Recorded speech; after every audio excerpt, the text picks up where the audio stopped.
Welcome back to Real Shift, where we talk real shit all day, every day, all for the love of movies. My name is Joe.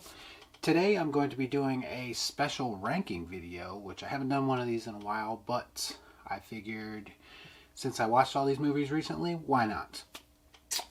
And before I get into it, please, as always, like, comment, share, subscribe to the channel, hit the bell for notifications if you like what you're hearing.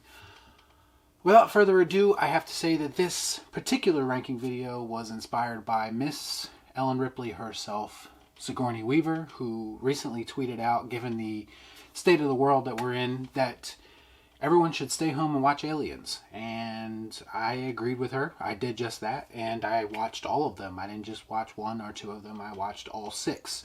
And yes, I'm saying six because this particular ranking video will not be including the Alien vs. Predator movies, because I just choose to kind of ignore those and just believe that they're not actually, they don't actually exist.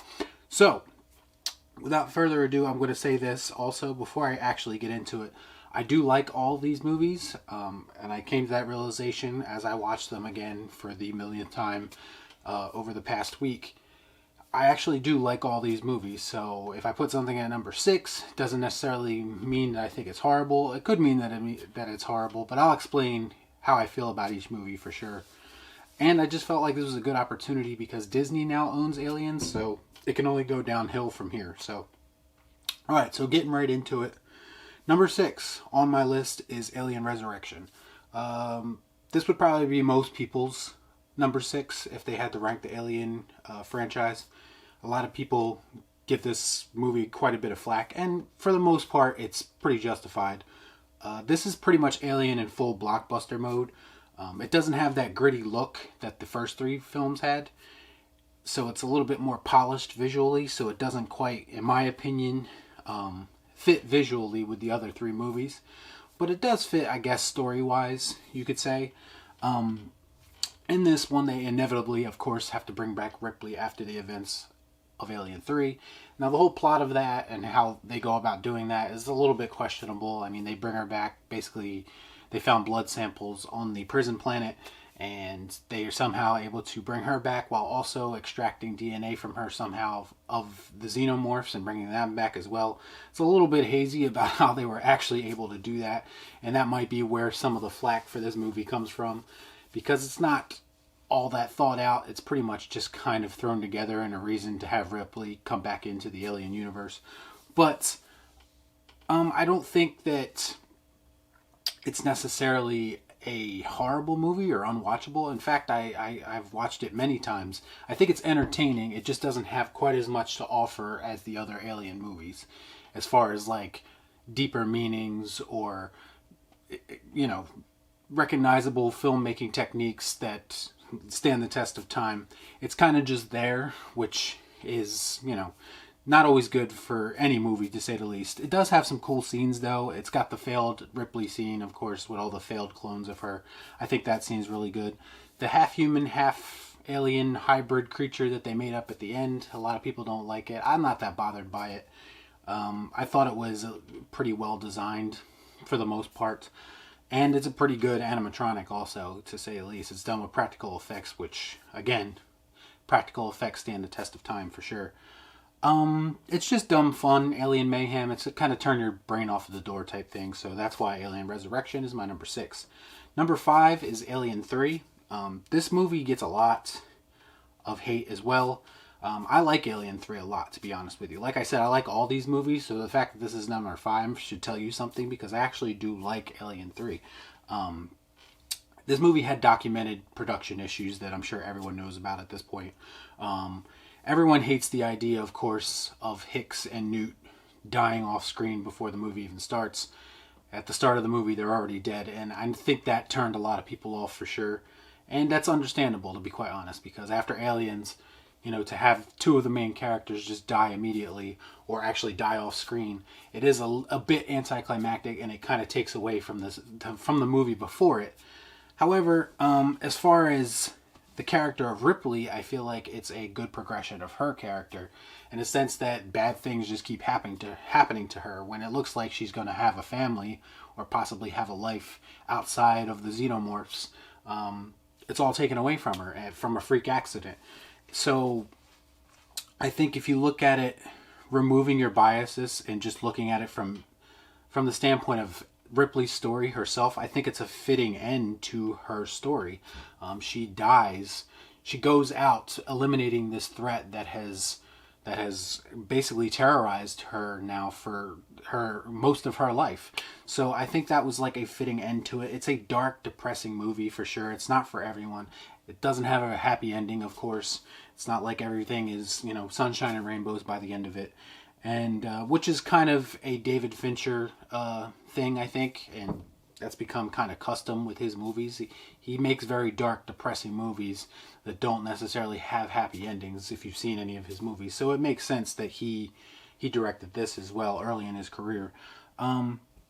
There's not a lot of good characters to get behind in this movie. Most of them are obviously murderers, rapists, not people you can actually care about or want to see escape. But I did think that they all had good performances, even though the characters aren't necessarily likable. And it gave the introduction of the idea that the alien kind of takes on traits or genetic properties of the creature that it comes out of. It introduced that idea, something that they expanded upon later with comics and the toy line and stuff like that, because it comes out of a dog in this one, or an ox if you watch the assembly cut, which the assembly cut is much better than the theatrical cut if you haven't seen it. It adds some scenes that are necessary and make the movie a little bit better. But it does add things to the Alien lore, and I think Alien 3 is a fine movie, and that's why it's my number 5. All right, my number 4 is Alien Covenant. Controversial opinion coming in here. I think this movie is a bit underrated. I understand it has flaws. I'm not saying that it's a masterpiece by any means, or even great for that matter, but I do think it has a lot to like.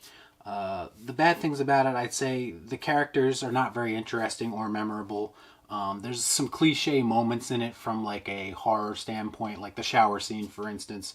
It's a very Friday the 13th type scene that's thrown in the middle of an Alien movie, which is kind of weird, to be honest. I think the best part about this movie is the character of David that was introduced in Prometheus, but his progression in this movie, I think, carries the movie, and it really made me enjoy it that much more. I love the idea that he creates the xenomorphs.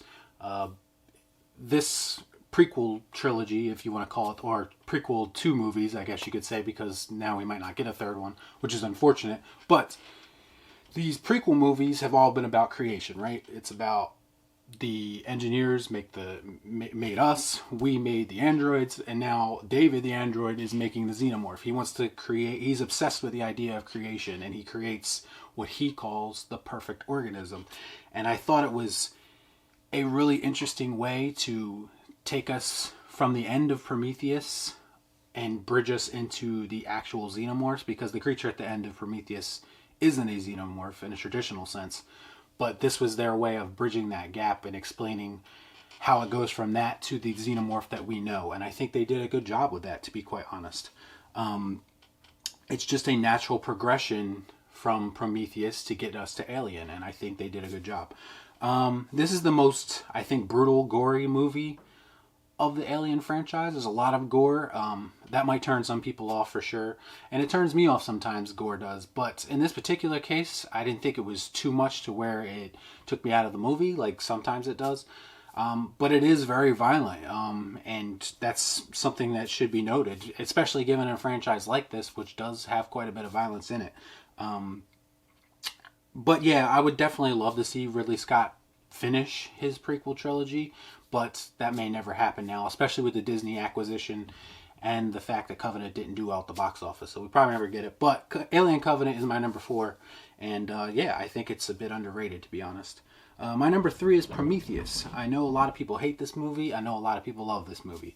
It seems to be split right down the middle. You either hate it or you love it. So I think this movie had big ideas about creation, about discovering where you come from, or understanding where you come from, or why you were created in the first place. And that goes for a multitude of different types of characters, from humans to the engineers to the androids to eventually the aliens, of course. But it's all about creation. It has these big ideas, and I think people didn't necessarily want that necessarily from an Alien prequel. They wanted more of what they have become accustomed to with this franchise, and I think that threw people off quite a bit because they went into the movie expecting one thing and got something else. It's definitely loosely connected to Aliens, but it also fits nicely in the universe somehow, if that makes sense. Like, it looks like it belongs in that universe, even if there's only partial little elements that actually connect it to the Alien franchise. But I do believe it's an Alien movie, and I do believe it would have you would have seen the full connection had that third movie been made. But, like I said, we'll probably never get it. It has a scene in it that actually rivals in my opinion, it rivals the first ever chestburster scene from the first Alien, and that's the pod that the main character gets into to remove the creature from her stomach, from her womb or whatever. And I think that scene is about as tense as can possibly be. It's shocking, and I think it's a really well laid out horrific scene, and I think it rivals the initial chestburster scene, to be quite honest. The medical pod scene is what I was trying to think of. It introduced us to David, and I've already explained how I think he's one of the strongest characters in the whole franchise, and yeah, and he gets a really good start to his story arc in this movie. It's a movie that definitely stuck with me after I watched it. I thought about it a lot afterwards, what they were trying to do, what they were trying to say. And that's always a sign of a good movie to me. If I walked out and I just forgot it immediately, or I didn't have an opinion on it at all, then that would have been bad. But the fact that I still think about it to this day, even when I watch it now, that tells me that they did something that at least is thought-provoking, whether you like it or not. So, yeah, that's why Prometheus is my number 3. So, getting into it now, the top 2, I think this is pretty obvious what these two were going to be to begin with, but we're going to get into it anyway. My number 2 is Alien, the original, the 1979 original. This movie is essentially a horror slasher set on a spaceship, which is a pretty awesome idea if you really want to get down to it. It has the introduction, of course, of one of the most iconic female leads in movie history, in Ellen Ripley. It's got the iconic first chestburster scene, which I mentioned in when I was talking about Prometheus, but that scene alone is absolutely, still to this day, effective in every way when you watch it. Even when you know it's coming. And the way it was done with the whole, like, not telling the crew that they're going to have blood squirt all over them so you get genuine reactions. I think it's made that scene have a lasting impression. And it's made that scene being able to hold up all this time since '79 when it was released. But, yeah, a lot of great things. From a filmmaking aspect, this movie is pretty genius. It's took that minimalist approach where less is more. And I think it works brilliantly to build that tension throughout the movie. It added to the fact that you actually hardly ever see the alien itself, which I think is a pretty novel idea. I mean, in today's movies, they're so in a rush to show you everything to keep you interested that it kind of destroys the mystique of the creature itself or the threat or whatever it may be in each movie's case. But in this movie, they draw it out. There's a large portion of this movie where not a lot happens, and it's all building up to this moment when shit hits the fan, and when it hits the fan, it hits the fan. And I think that is a filmmaking technique that is lost in today's modern cinema. Another good example of that would be the original Halloween. I think is the same way. It's more about suspense and atmosphere and building to something, and I think that is the key to making a great suspense horror movie, and something that I think filmmakers should return to, I guess you could say. And a lot adds to that too, such as the design of the ship, for instance. It's very dark and dingy, and it's kind of maze-like, and it's disorienting, to be quite honest. It looks like you could very easily get lost on this ship, and I think that adds to it as well. So every little aspect of it, even the creature design itself, like putting a guy in a suit rather than, well, they didn't have CGI back then, and it's probably a good thing because the suit itself still looks great to this day. Like, it's aged really well. And again, they hide it by showing the creature not a lot, but again, that helps it stand the test of time. So I think that was a good choice by Ridley Scott and the filmmakers. Overall, it's just got like a likable working class group of characters. The crew itself, I think, are all pretty memorable characters, unlike some of the later Alien movies where a lot of them are forgettable. Yeah, it's just got a lot of brilliant production design, brilliant creature design by H.R. Geiger, of course. And yeah, I just think it's pretty much a horror masterpiece. A lot of people put it in the category of sci-fi. I think Alien through and through is a horror movie. It's a slasher movie. And I think that's what makes it unique. It's a slasher movie that happens to be an alien or happens to be set in space. And I think that is a key aspect of why it has, again, stood the test of time, because it's a unique idea. And a unique idea that was executed to the max. So yeah, Alien is definitely my number 2. It's a work of art. It's a masterpiece for sure. So my number 1 is obviously Aliens, the sequel directed by James Cameron. Not only one of the greatest sequels of all time, I'm firmly in the camp now, and I already knew this, but it always helps when you watch it again after a while to confirm it. I think this is one of the greatest movies of all time, and it's pretty much the perfect movie experience. Anything you could get out of, there's so much you can get out of this movie. There's so much packed into this movie, and it's done effortlessly and flawlessly, and it just makes everything work. And I don't think I honestly tried, but I don't think there's a flaw in this movie, to be quite honest with you.